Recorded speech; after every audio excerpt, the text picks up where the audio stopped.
Hare Krishna, dear Vaishnavas and friends.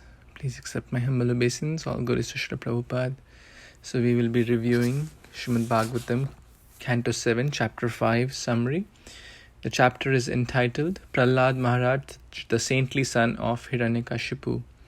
Before I start, I'll offer a quick prayer to the Guru Parampara. Guruve Gaura Chandraya Radhikaya Tadalaye Krishnaya Krishna Bhaktaya Tad Bhaktaya Namo Namaha. Hare Krishna. So in the chapter 4 of Canto 7, towards the end, we saw that how Prahlāda Mahārāja was absorbed in the divine emotions of, Krishna Prem, complete love for Krishna, complete love for Lord Vishnu. And then Yudhishthira Maharaj asked the question at the later part of chapter 4 that why did Hiraṇyakaśipu trouble Prahlāda? Because no parent, no mother, no father would like to trouble their child.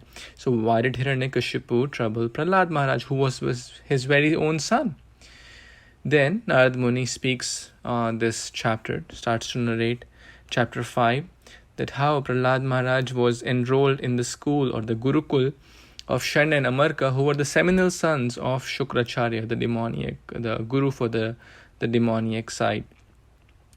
And they were teaching him different kinds of, politics, warfare, and I, me, mine, who is friend, who is enemy, who is the opposite side. Prahlāda Mahārāja didn't like that. So time passed by, and once Prahlāda Mahārāja was brought back to his home, and then his father, the great king, Hiraṇyakaśipu, asked him, "Oh, my dear Prahlāda," the father put Prahlāda in his lap, and being very, very affectionate father, he asked, "What did you learn in this school?" In text number 4, he asked, and Prahlāda Mahārāja speaks a very nice verse in text number 5. Tat sadhu manye asurvarya dehinam sada samudvegna dhyam asad grihat hitvatma patam grihamandakupam vanam gato yad harim ashrayet. Oh, my dear father, oh, the best of the demons, those who are absorbed completely in the family life is like a deep dark well. Then they're always troubled. Sada samudvigna. It's like a deep dark well which is very, very difficult to overcome. So what should one do? Vanam gato yad. One should go to forest, Vrindavan, or a holy place. Or make your home a holy place by taking shelter of Vishnu, Harim Ashrayet. So one who takes shelter of Krishna, one who takes shelter of Lord Hari, the home becomes a holy place. And that's what Prahlāda Mahārāja is speaking to his father, that this is the best knowledge I have learned. Tat sadhu manye. This is the very good thing to do. And then Hiraṇyakaśipu, this was the first meeting after the child started to go school. Hiraṇyakaśipu took it laughingly. Who taught this Prahlāda this wrong thing? Who is teaching him the opposite, the lessons from the opposite side? That is the demigods. It looks like someone from the opposite party, from the Vishnu side, is coming. Watch out, they are very intelligent people. They may sometimes disguise and come in your Gurukul. So the first meeting, he took it very laughingly. Oh, he's a child. He doesn't know what he's speaking. Looks like his intelligence is spoiled and he doesn't know what he's talking about. So he took it laughingly and asked Shan and Amarka to be very, very careful and make sure that he is taught very nicely, and next time he is not, no one from the opposite camp is coming to pollute the intelligence of my child. And then the teacher said, okay, we will teach him nicely. Shan and Amarka brought him back to the Gurukul, and then they started to ask Prahlāda, because they were shocked themselves. How did Prahlāda learn all this? Because we didn't teach him. Then they applied, first this in a very, very gentle, mild voice, glorifying Prahlāda. Oh, you are Kulanandana. You're the best amongst our Kula, or the demons. So first they used the approach. There are 4 approaches. Samadama Danda Bheda. First they used an approach which was very mild, pleasing, kind words, so that Prahlāda could tell. So They were glorifying Prahlāda, they were using mild voices, and then Prahlāda, that who taught you all this? Please tell us. Don't lie. Please be honest. Prahlāda replied, you are talking about this friend and enemy, this experience, but a learned person who is Krishna conscious, who understands that I am eternal servant of Krishna, Jivara Swarupa Krishna Nitya Das, does not distinguish between friend and enemy. He is a real Pandita. He considers everyone equal. He does not distinguish on basis on birth or color of the skin or the body or the rich or poor. All these are external parameters. He is my friend, he is my enemy. A learned devotee does not consider like this. And you're talking, I have no independence, Prahlāda Mahārāja is speaking, that as a magnet pulls the iron filings, the iron particles, similarly I am being pulled to the lotus feet of Lord Vishnu, like the iron is pulled towards the magnet. And then Shan and Amarka didn't like this response. They were very, very angry. And then they said, you are like Kula Angara. You are like the burning charcoal in our Kula who will destroy this Kula. First they said, you are the Kula Nandana. You are the best amongst our Kula, the one who gives joy or pleasure to the Kula. There's a very nice lesson that the demoniac people change their mind and their decisions and their attitudes very fast. Same will be observed for Hiraṇyakaśipu, same will be observed for Shan and Amarka. But great people, great devotees, Lord Ram, or who showed the life, how one should be an ideal human being, never changed his mind. It was like line set in stone. But demoniac, their mind is very, very fickle. So, the one who said Kulananda now are saying Kula Angra, you are like the coal and we must punish you. So they changed their mind and then said, you are like the thorn tree and we are like the Chandan. The demoniac Kula is like Chandan. So with the axe of Lord Vishnu and the handle is Prahlāda, our Kula will be destroyed. The whole demoniac population will be destroyed. So we must do something about it. They were very, very angry upon Prahlāda Mahārāja. And then finally, they threatened him, they chastised him, and then they started to educate him more on the Dharma, Artha, Kama, etc. How to rule, how to do the royal duties and things like that. And about 1 year later, they brought him back again as per the guidance of Hiraṇyakaśipu, who had asked him to teach him nicely. So they taught him again all the demoniac principles, which Prahlāda Mahārāja was never interested in.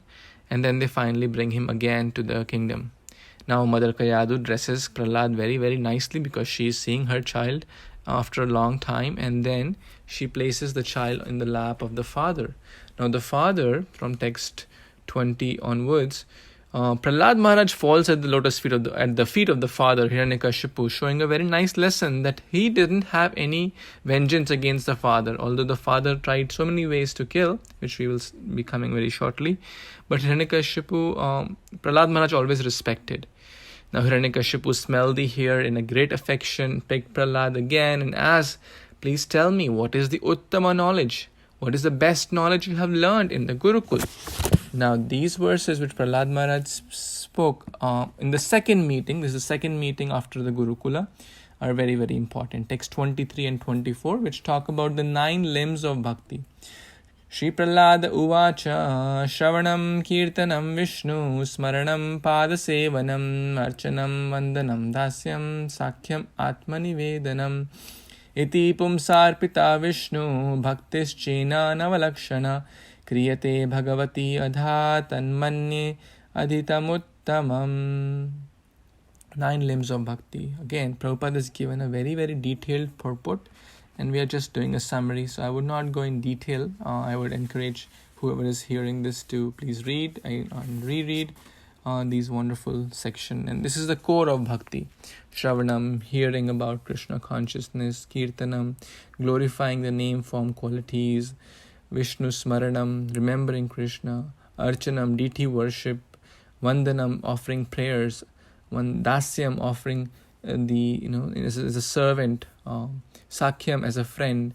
Archanam, Vandanam, Dasyam, Sakhyam, Atmanivedanam, giving oneself completely. These are the core 9 limbs of bhakti, and very, very essential process Now, after he spoke, after Prahlāda Mahārāja spoke these, Hiraṇyakashipu was red hot. He was very, very angry. And this time, the first meeting, he took it laughingly. He thought, okay, he's a child, he doesn't know what he's speaking.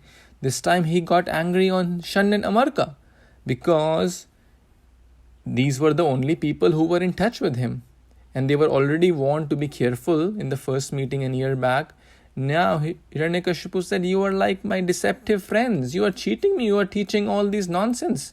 According to Hiraṇyakashipu, this was nonsense, because Hiraṇyakashipu didn't want to hear this. Hiraṇyakashipu wanted to hear about the royal, the demoniac warfare, the politics. So, Hiraṇyakashipu was very, very angry upon Shan and Amarka, the sons of Shukracharya. Shan and Amarka clarified, Sir, Hiraṇyakashipu, king, we are innocent. His devotion is naisargikim. Prahlāda Mahārāja's devotion is so natural, so spontaneous. We didn't teach him all this. He is naturally learning all this. So, please don't be angry upon us. Then, Hiraṇyakashipu asked, Prahlāda, where are you getting? Your teachers are telling you they didn't teach you. Who taught you? Then Prahlāda Mahārāja again speaks very nice verses, text number 30, 31 and 32.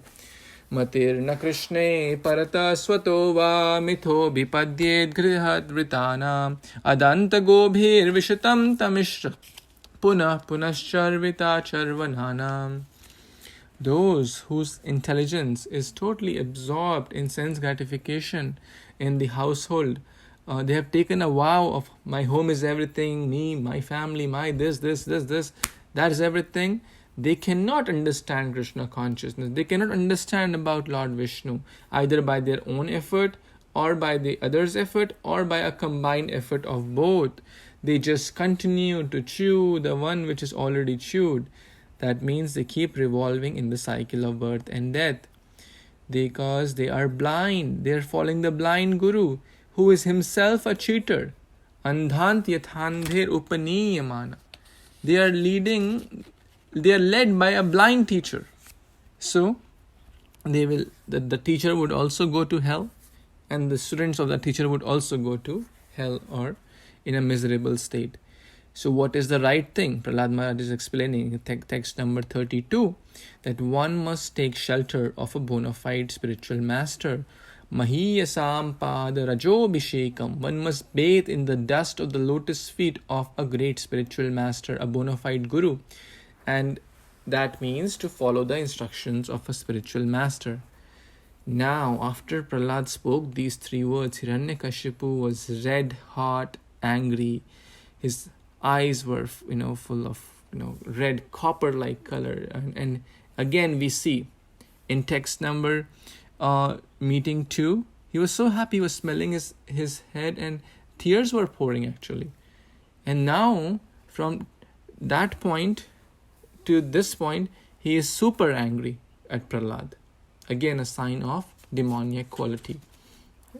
Extremes, they're in extremes. But a sober person tolerates. Matra sparshastu kaunteya shitoshana sukha dukkada agama apaino anityas tam stitikshva subharata. So, going into this extremes is not a divine quality. Now, Hiraṇyakashipu was very, very angry. He threw him, Prahlāda, off his lap, and very, very, he said, you are like if the part of the body if a limb of a body gets some bad disease like, cancer or some kind of tumor or something, it is better to amputate that limb, that organ of the body, to protect the whole body so that the other part of the body can stay safe. Similarly, to protect the entire kingdom and to protect our demoniac family, it is okay to kill the son, who is a servant of Lord Vishnu. Who is the servant? The Vishnu killed my brother, your uncle, Hiraṇyaksha, and you are trying to serve a menial servant of Vishnu? So, he immediately gave the order, use all ways and try to kill this boy, this Prahlāda, immediately. Use everything you can. Sarva upaya. And then, there are multiple verses which talk about, from text number 38 to 44, in great detail. There is so much vivid description that all the methods which were used to kill Prahlāda, with eating, sleeping, sitting, and burning in the fire, chopping off, trying to chop off the parts of the body with tridents, and throwing him off the cliffs of high mountains, putting him under the feet of strong elephants, then exposing him to very harsh weather, hot fire, cold, stones, throwing him heavy stones, putting him in the poisonous chambers, and putting him in the pit of venomous snakes. Every attempt was made to kill Prahlāda. But Mare Krishna Rakhe ke, Rakhe Krishna Mare ke. If Krishna wants to protect someone, no one can kill. And Prahlāda Mahārāja, in spite of all this, he was not running in fear. He was completely fearless. Prahlāda Mahārāja was completely absorbed in remembering Krishna. He is the Acharya of Smaranam, actually. He was always remembering Krishna, never forgetting Krishna. So, now, Prahlāda Mahārāja was a little 5-year-old boy. He is, everyone is trying to kill him, but he is fearless. He is happy. On the contrary, Hiraṇyakaśipu, who had so many siddhis and powers, who had such royal, paraphernalia, army, demons, etc., he was in Dirgha Chinta. He was very, very fearful. He was very, very morose. He was very, very upset. His strength was very, very weak in front of the strength of Prahlāda Mahārāja, whose strength was unlimited. Now he started to think, oh my God, this Prahlāda would kill me. Because after he grows up, he would kill me. Because I have done so many attempts to kill him, he would certainly kill me. And then there's a story also in text number 45 about this, 46 about this. So Hiraṇyakaśipu was very, very morose, fearful, and then Shanda and Amarka see this, that their king is morose, and then they try to pacify him. Oh dear great king, don't worry, this is just a child. Children's, they're good, bad, it's not of much value. Don't take the words of the child so seriously. After all, he's just a child. And you are great. You are the great Hiraṇyakaśipu. When you move your eyebrows, the demigods are afraid of you. The controllers of the 3 planets are afraid of you, and you have controlled the 3 worlds. They are serving under your direction. What this little child can do, Indra and Varuna, and are bowing down in front of you, what this child can do. So, trying to inflate the false ego of Hiraṇyakaśipu. So we should be very, very careful from such people who are trying to lead us in the wrong direction. Good association is very, very important. So finally, Hiraṇyakaśipu was little consoled and said, okay, go teach him some nice stuff. Teach him about, again, Dharma, Artha, Kama. And then Shanda and Amarka bring him again to the Gurukul. And then Prahlāda Mahārāja starts to learn again submissively. He was never objecting. He was never disrespectful towards his teachers who were teaching him wrong things. His interest was not there in the Dharma, Artha, Kama education, because it was mundane education. It was materialistic education. It was teaching, one is friend, one is enemy, me, mine, false ego. It was all bad education. So Prahlāda Mahārāja was not disrespectful towards them, was submissive, was humble, yet he was always absorbed in remembering Krishna. And one fine day, teachers went to do some household chores. And then Prahlāda Mahārāja took that opportunity and started to preach to his friends. And that's the best thing. And he used very, very kind language, very, very sweet language, very, very kind words out of natural compassion towards his friends who were also learning the demoniac education. He was concerned for them because they were not as fortunate as Prahlāda, who had learned the education from Narad Muni. So it was kind of a leisure period. When teachers go out, it was like a games period in the modern school system. And the students are also very, very respectful to Prahlāda, because it is explained in the last few verses that students or children are Bala Adushita Dhiya. Their dhi is less polluted. Adushit. Dushit means polluted. Adushit means it's not polluted. So children are like, sponge. They can be easily molded, and they are not they don't have this lot of material impurities. So it's easy for children to absorb spiritual education, and one must give that as parents, teachers, etc. So Prahlāda Mahārāja started to speak to his demoniac school friends and preach them the science of bhakti, which he had learned from his teacher Narad Muni. So this is a quick summary of chapter 5 of Canto 7 of Srimad Bhagvatam. Lot of wonderful lessons in this chapter and lot of wonderful instructions by Prahlāda Mahārāja. The 9 limbs of bhakti are in this chapter, which is the core of our Krishna consciousness. Thank you so much. Hare Krishna.